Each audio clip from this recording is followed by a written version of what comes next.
Hey everyone, this is Tina with Overall Adventures. Thank you so much for joining me. Come on, come in. This is a Q&A video. Actually, this is the first Q&A video I've ever done on this channel, and I was, not gonna lie, pretty unsure if this was a good move, mainly because I'm a tiny YouTuber, and I was like, who's gonna ask me questions? I really do have just incredible subscribers and people who are support me, and I got over 45 questions, and I'm just so grateful and so moved, and so I don't know, I want to meet you all, so I just felt like today I needed to be grounded. I wanted to be like, you know, I'm sitting on the ground, hopefully connected to somewhere where you are, and just answering your questions with the whole heart and as much presence as I can possibly muster to be here with you. So thank you to all of you who send me questions, and just thank you to all of you who support me. I'm so close to 10,000 subscribers, which is a big deal for me, so thank you. So I'm able to divide kind of all these questions into 5 main categories. So if you ask me a specific question, or if you're looking for a specific answer, you can kind of open the description box below and I'll guide you to where you can jump to that specific part of the video. The 5 categories are journaling basics, so that's kind of like my routine, my journals, logistics, kind of stuff like that. The second one is self-judgment, or judging yourself while writing. Third one is motivation, so how to get yourself out of creative ruts or out of writing ruts. The fourth is consistency, so how to kind of establish a kind of writing practice, or should you establish a daily writing practice. And then the fifth is more questions towards me about self-discovery, healing, how journaling has helped me personally, and how to use journaling for more specific self-discovery purposes. Love it. I am like in awe, and just every question I was like, oh my god, these are so juicy, so let's dive in. So to start with journaling basics, I'm going to try to read all of your names because much love to you all. Lisa Trick, Jellybean and Cupcake, 12 Ruby, Winnie Foxy, Mala Casadumi, Marina, It's Hannah Nate, Kitty Reed, and Pelican Crazy asked me questions about journaling. So what do I look for in a new journal? Do I have a favorite notebook or pen? So I'm a lefty, so the main thing that I actually look for in a new journal, and it's going to sound so silly, is this. Can it lie flat? Because I hate the feeling of like battling with the page to like get it to lay flat.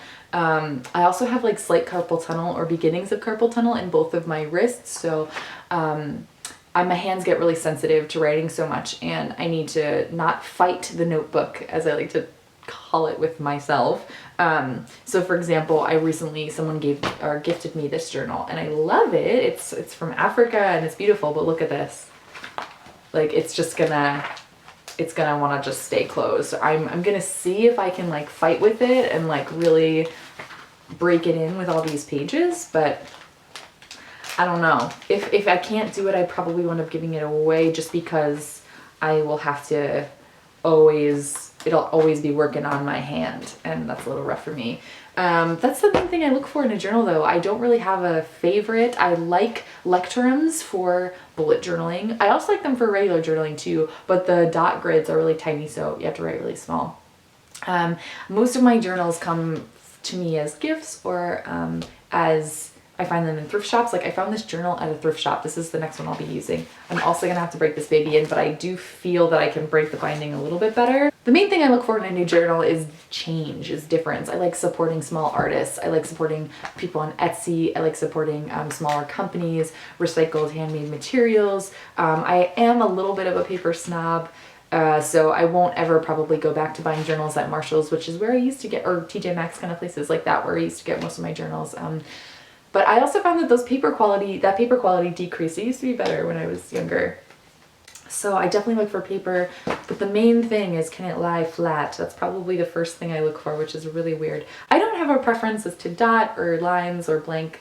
I like the change. I used to love, I have this like fantasy of having like all of the same kind of journal, like all composition notebooks, but I always get tired of it, and variety for me is the spice of life, especially with such a regular journaling practice. I like to change up the journal and the size and things like that. In terms of pens, like I said, I have beginnings of carpal tunnel, so I like light pens. This used to be my jam, but Bic no longer makes these, and it's really upsetting. So part of the reason why I haven't done a specific journaling video review is because I don't have like a specific system yet.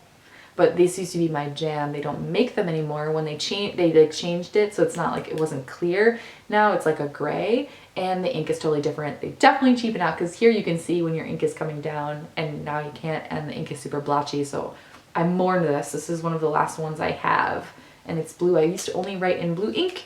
Now I write in black. Right now I use a cross pen, mainly because I'm trying to be a little bit better. I'm trying to be better for the environment, and this is refillable. But it's really heavy and it hurts my hand. So I haven't figured out what I'm doing with that. I need to probably buy like a grip or a lighter pen. How long does it take me to fill a journal? It takes me about 2 to 2.5, sometimes 3 months, to fill a journal. And so that's usually about 5 or 6 a year, depending on the year. Sometimes if you check out my collections, any of my journaling collection videos, or flip throughs, you'll see that every year is a little different. If I have more time, I have more journals. Especially, I usually write more in the winter. I don't know why. Just like there's something comforting for me. I have a little bit more evening time. I don't really decorate my pages at all. I do, only in the past year or two did I start kind of collaging. So a way to kind of combat perfectionism, I would take a bunch of like scrappy kind of collage pages and go through the blank journal before I even write in it, and cut and paste and put pictures in, just to make it a little less scary, a little less intimidating, and it kind of just adds this serendipity. Like when you get to the picture, usually it has something to do with what I was about to journal about. So that's pretty cool. I don't have a neat journal at all. It's a total mess, and I like it that way. I don't know. My bullet journal is really neat, but for the most part, I allow myself pure messiness in this. I cross things out. I skip pages sometimes. I don't know. It's just, I just allow total messiness. I don't switch pens. I do like all black ink through the pen, through the book. I kind of wish that I was like, could get down with like different colors and gels and stuff like that, but I don't know, it bothers me. It weirdly bothers me. So I just keep it all black so that I can, like, when I flip, it's just all black. And then how has my journaling style changed over the years? I thought that's a really great question. You could check out my collection videos for more specifics, but really, I used to start in high school and in middle school, really journaling every evening, right before I went to bed. And I would write really what happened in my day. What happened in my day, the conversations that happened, how I felt about those conversations. And it was just like, it was more of like almost, it wasn't a list form, but it kind of felt like a big list. Now, over the years, I kind of strayed away from that. I still talk about like big events in my day, but I'm not like listing every single thing.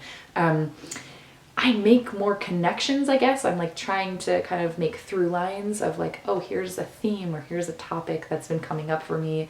Here's an image, or here's a small moment or a sparkly moment from my day that I noticed. I also, I don't know, I have more like creative random ramblings or dreams. It's just a little bit more freeform now. I mix in ideas or project ideas, things I want to talk to you guys about in with my journal. So it's pretty, or big quotes, little lists, stuff like that. So it's a little bit more free form now than it used to be. Another question I got was, what do you do when you have like 1 million journals and you don't even know what to write in any of them, or you have like a lot of scattered things? I personally, these are the only 2 journals I have right now on deck that are blank. I don't like collecting a bunch, because then like the more I have of empty journals, I just feel like they're like, Tina, like they're haunting me weirdly. So I try not to collect too many, really get one as I finish one up. But if you have that many, I don't know, I would give them away, but that's because I like journaling. So, and I want more people to journal. Lastly, someone asked me about my glossary or index, and yes, about 1.5 years ago, 2 years ago, once I started with the lecterns, and I realized like, oh my God, they have an glossary or index built in. Why don't I just do it for my journal? Still do it. So basically, I always have a title page, and then I'll have like the first page I'll leave blank, number all of the pages in the notebook, and then at the end of the notebook, as kind of a way of closing this journal, closing up this chapter in my life, I will go back, read through, and kind of pull out my favorite entries or things that I find important, and then write the page number, and then kind of give it a little title so I could go back and find it. I don't know, I love this. I love this. And I like to think that one day it'll make my life easier if I ever need to go back and find certain things in journals. So the next category is judgment or self-judgment while writing or journaling. Seriously Silly, Emma Victoria, Pelican Crazy, Madalesema, and Katrina asked me all questions about that I kind of distilled down to judgment or self-judgment while writing. So Seriously Silly asked me about editing. Like, do I edit while writing? Do I edit after I write? Do I ever even edit a journal? I never edit my journals, ever. I try as hard as possible to not even edit what in my head while I'm writing. I literally use this as a practice for free writing and allowing myself utter freedom. So I'm going to be like, try to be an English teacher, but I like ignore, I try to ignore punctuation, or I let myself make fragments. I let myself make comma splices. Like, I let myself make mistakes, because if I edit myself in my own journal, then I don't feel like I have a place to ever really be free. So I don't really care about grammar. I don't really care about spelling. Some ways that I'll combat self-judgment, let's say like I'm spelling a word and I don't know how to spell it, I'll be like, wow, that looked funny. Doubt that's how you spell it, LOL, or something. Like, I will comment on myself saying like, I'm feeling really self-judgmental today. I feel like it's very like metacognitive, but it's really like saying to myself, you know, I try to capture the judgment, capture that voice that's like saying, you're really messy handwriting. Oh, you're not writing about anything interesting. Oh, your life is really boring. Oh, blah, blah, blah. I will literally write that little tiny voice down. I will try to capture as much of that kind of judgment as possible in myself, because I want to meet that person. I want to meet that control freak in myself that's like, this is not good enough. I want to confront her and say, hey, this is my space. This is my journal. You don't belong here. Or if you do, like, let's get to know each other a little bit better. So that kind of, I find that self-editing, and a lot of people ask me about perfectionism, like, how do you not judge yourself when you make a mistake? Or how do you make sure your journal is really neat? Or how do you like get over this kind of like idea that you need to like be perfect? I think one way is like, don't share it on social media, or don't feel the pressure of sharing it on social media. I think sometimes people think that their journal has to like look a certain way based off of what they see online, and that's really not true. I mean, like, you guys have seen my journals. I've shown you. It's just like messy. It's messy, messy, messy. Because guess what? I'm messy and I love it, and that's a good thing. And I want to get to know the real me. I don't want to put myself out there as like this like very clean, aesthetically pleasing. Yes, and sometimes my life looks like that, and sometimes, most of the time when I'm sitting with myself in my room, it's just messy, and that's a beautiful thing. So how to let go of perfectionism, I think it could help to collage in your journal. So kind of like making mistakes already before you go in. So like going in and just scribbling on a couple pages. Why not? Why not go in, splatter some paint? So it's like, it's all done for you. You already made the mistake, so who cares now? Keep making more mistakes. It's part of the rawness of accepting yourself, accepting the messiness of yourself.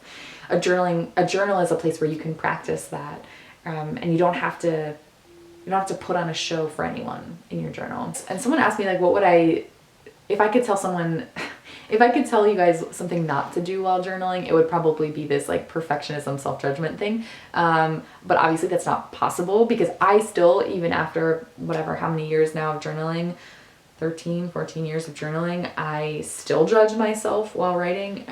The key is just for me to capture that voice and say, I hear you, and you're not really welcome here today.